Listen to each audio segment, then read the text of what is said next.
Можеби најпрефинетата школа од овој вид во светот. На главната локација на Кулинарскиот институт на Америка во Њујорк студираат 2500, од кои што 300 од 48 странски земји. Брендан Волш е деканот. Уште во првите 2 години студентите стекнуваат искуство за финесите во работењето во ресторан, за критичкото размислување за да се справат со најразличните предизвици.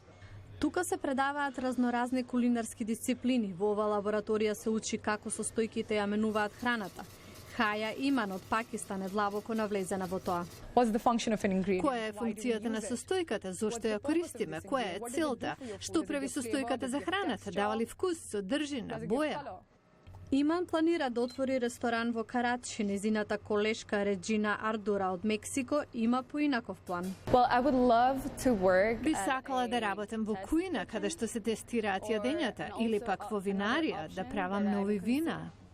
Кристал Тан од Кина е заљубена во уметноста на пекарството. Пекарството е фасцинантно. Со едностапни состојки ги правите луѓето срекни. Тоа ме привлече. Кристал сонува да патува по светот и да работи во различни пекари, применувајќи ги различните култури и аспекти. Кулинарскиот институт на Америка има ограноци во Сан Антонио, Тексас, во винарската долина на Калифорнија, како и во Сингапур.